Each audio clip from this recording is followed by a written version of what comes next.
Hi, welcome to yet another episode of Inside Dfinity. Today we are having another Q&A episode. We're going to be answering questions that were submitted to us through some of our community channels. And today I'll be joined by Enzo, who's one of our senior engineers here at Dfinity.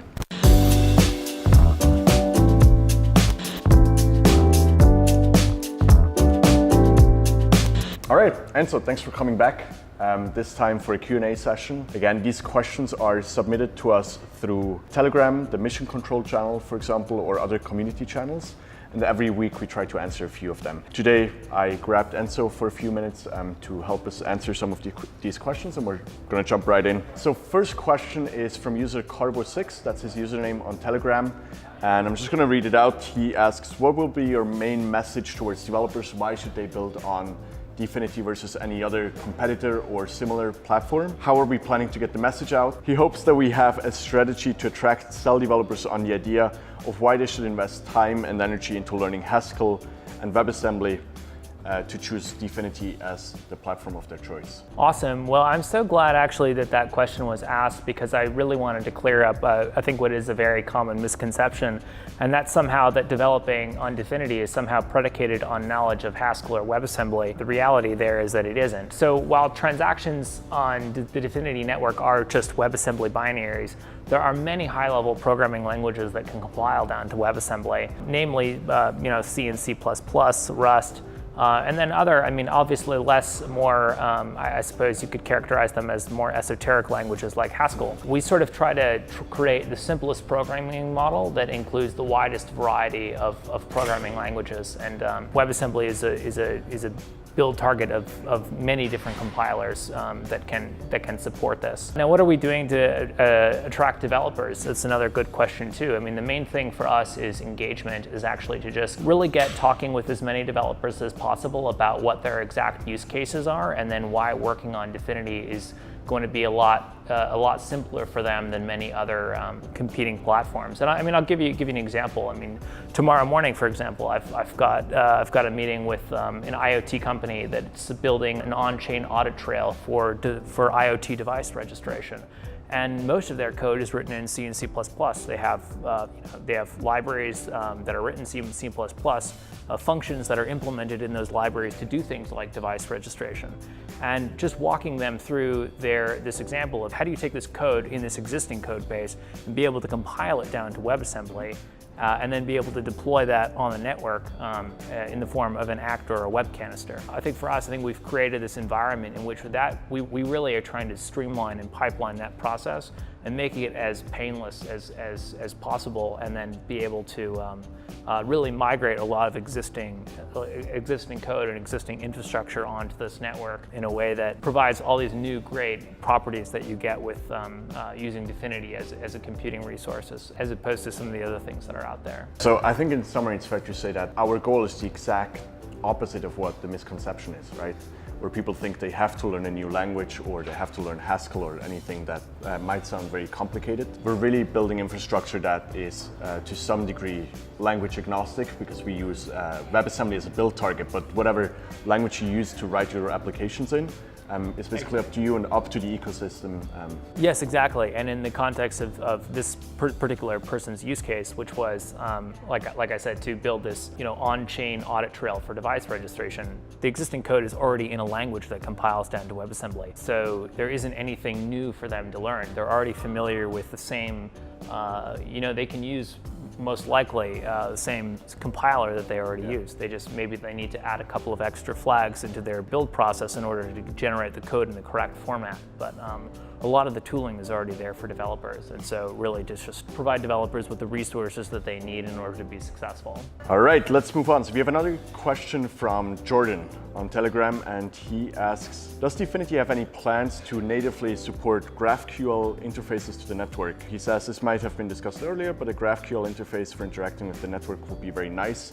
In addition, or perhaps instead of a JSON RPC interface. If there's no GraphQL interface, the community will just have to build one themselves? Yes, well, it's to their own point. That question has actually been raised before, and it's something we've discussed internally. I can tell you on the implementation side that we haven't gone to create the interface for that. It's something we're looking at supporting, but I can't say definitively right now if we can guarantee that we're going to provide support for it at launch. And Corpus6 had one more question. He's asking, what is the UID for the record of the Genesis block called? Is it possible to update/modify this record and or its values? I mean, anyone could swap out contents of the Genesis block with anything else. The Genesis block is just a JSON file that has some actors encoded in it. That JSON file is signed by the foundation and distributed at launch, so everyone has a copy of that Genesis block. That is the Genesis block that most Genesis miners will build on top of, so I don't think that substituting the contents of that Genesis block will do much good. Definitely is possible. Particularly, maybe it's useful actually if you're doing development or testing locally certain features. So we've also collected some questions from earlier Q&A sessions that we were not yet able to answer, and so we're just going to go through them now and see if we can add some more or shine some more light on them. So a question that was submitted by Harry on Telegram reads, I wonder how does the Dfinity chain, example given random beacon chain in the consensus white paper without validation tower, since it seems a little far in the future, compared to the other best performing consensus protocol. As far as I know, the best out there is delegated proof of stake, and how will validation tower change the equation? So I think it's a very big question. It's a big question. There's a couple of points there. So let me just speak to a couple of them. The first being that somehow that Dfinity's consensus algorithm is too far off in the future. It's been implemented now for 7 or 8 months now. Yeah, no, it was before the start of the year. Oh, you're right. Yeah, maybe since I guess October of last year. Yeah, so it's been implemented for some time now, and we have used this consensus mechanism in our testnet that we have here in the office, which is not public, but on our internal network we've been using it for a very long time, and it's been highly reliable. And that consensus, the paper itself has had many peer reviews, as has the implementation. So I challenge the notion that it's somehow futuristic because it's been in use for a while now. How does that differ from delegated proof of stake? That's another good question too. This is really an ideological difference that I think is between us and many other projects, and that's that we believe that every validator should be the same. We believe that every person should have the same chance as minting a block as anyone else on the network. We don't believe in special nodes with special privileges. In our network, everyone has the same opportunity as everyone else, and I think it's a huge distinguishing factor between us and a lot of other projects. Absolutely.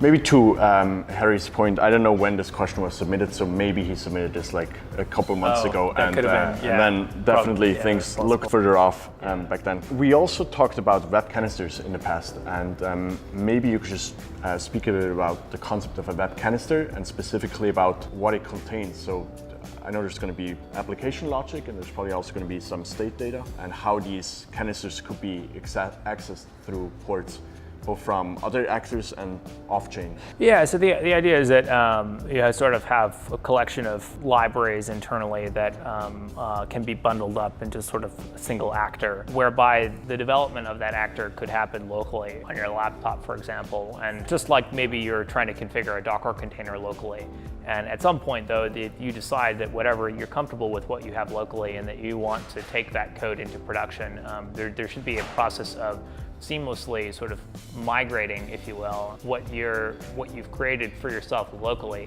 to exist on this network that you can sort of interact with in a programmable way, in the same kind of way that you'd imagine that you could communicate with a REST API, for example, or other types of web services. I think that adds a lot of clarity. So last but not least, one last question by Czech, probably received a few weeks ago. He's asking, is there any plan to unify with Swarm or IPFS or provide an equivalent native Dfinity storage system? And if so, will this allow canisters to consume IPFS or Swarm data? Yeah, there's no immediate plan to integrate with IPFS. Cool, short and sweet for the last question. Perfect. Well, thanks a lot, Enzo, for spending the time. Thanks for having me.